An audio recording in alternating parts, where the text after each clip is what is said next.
سالكا سبل المعالي مخلصا ترجو.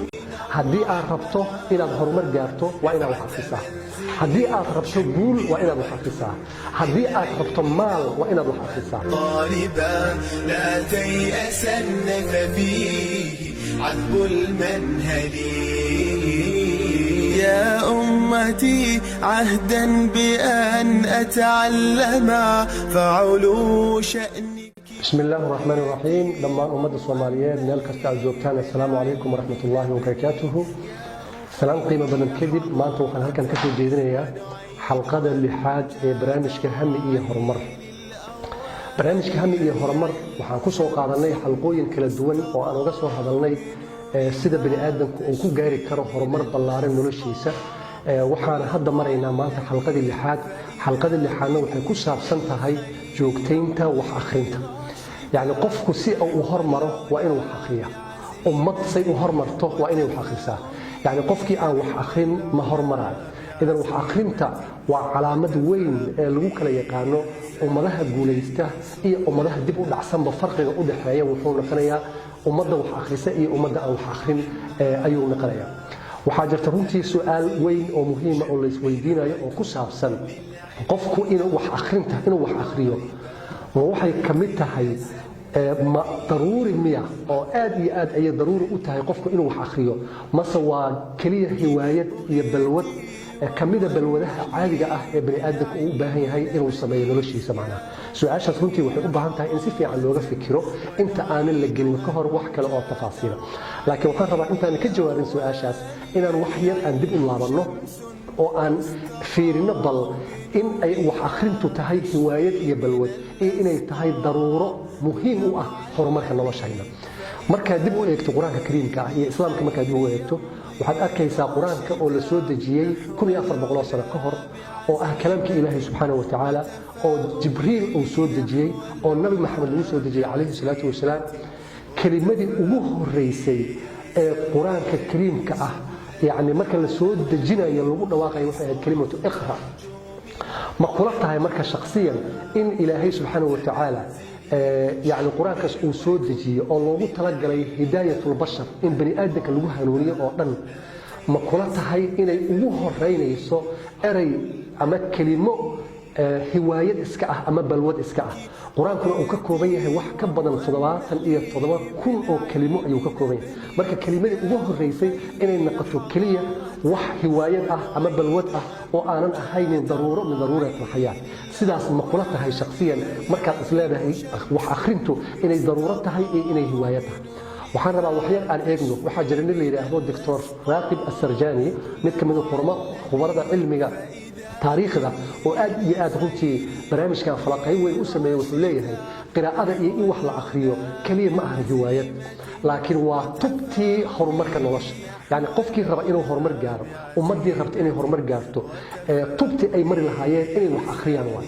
markaad hadda taariikhda islaamka dib u eegto ama aad fiiriso islaamku xilligii hore aad buu u faafay adduunka caalamka nuskiis ayuu xukumayay waxa ka dhisnaa islaamku u dhisnay dawlad runtii aad iyo aad u xoog badan wuxuu leeyahay Dr. Abdulkarim Bakar islaamka iyo dawladdiisa iyo horumarkiisa sababta ugu muhiimsan waxay ahayd wax akhrinta iyo faafinta cilmiga dadka hore waxbay akhri jireen wax boogag ay akhri jireen wax fara badan runtii ay sameeyay jireen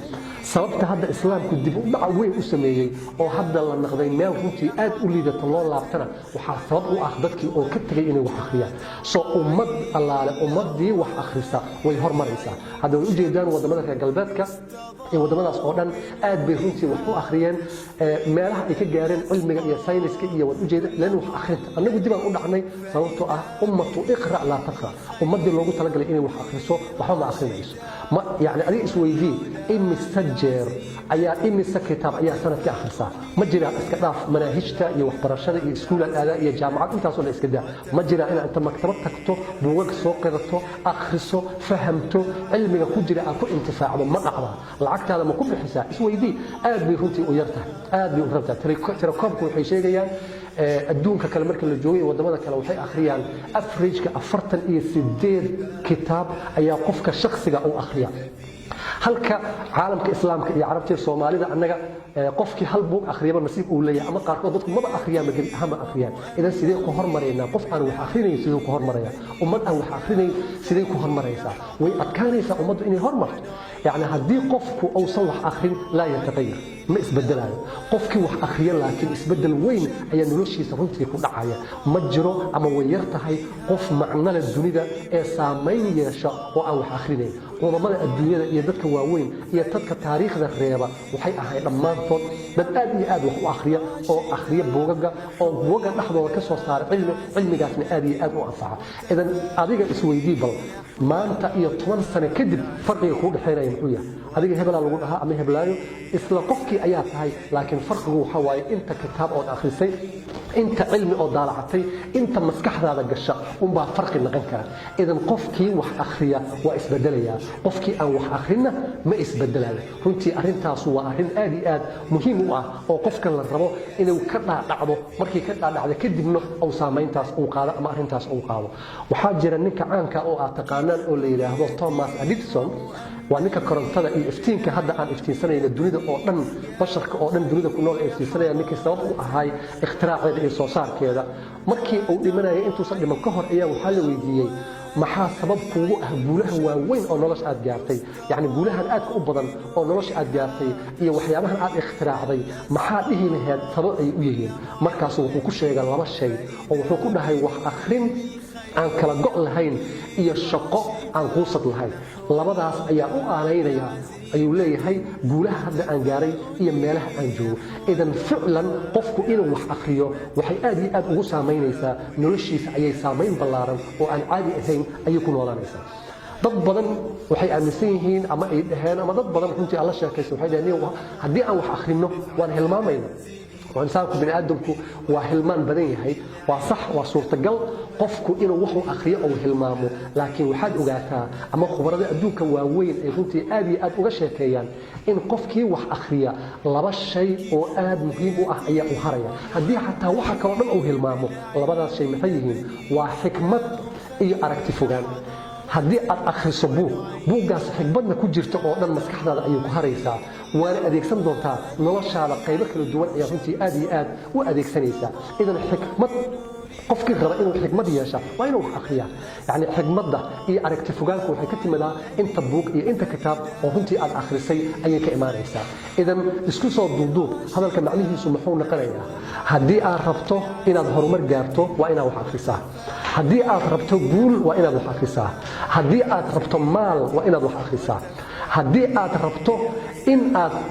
yani walwalka iyo walbahaarka iyo qalqa ku haya inuu meesha ka baxo waa inaad wax akhrisaa haddii aad rabto adduunyo waa inaad wax akhrisaa haddii aad rabto aakhiro waa inaad wax akhrisaa haddii aad rabto labadooda waa inaad wax akhrisaa idan wax akhrintu waa furaha guusha nolosha yani qofkii raba inuu nolosha ku guulaysto waa inuu wax weyn akhriyaa ma dhici karto ama way yar tahay qof aan waxba akhrinayn oo aan cilmiga iyo adduunka waxa ka jira iyo waxa buuga ku yaala iyo ummadii hore waxay ku guulaysteen aan akhrinayn haddana raba inuu raad weyn ka tago iyo saameyn weyn uu ka tago aad iyo aad runtii ayay u adag tahay idan fadlan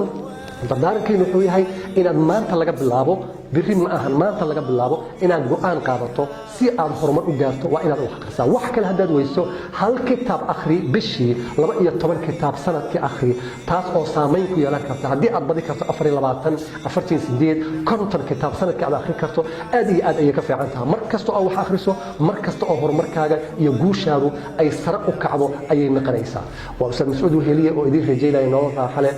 رياض في عن إيرالي عشائبي السلام عليكم ورحمة الله وبركاته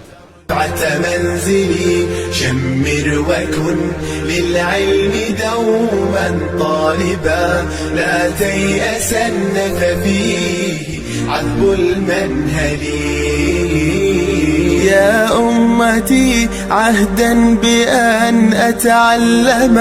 فعلو شأنك بغيتي ومؤملي بالعلم نبني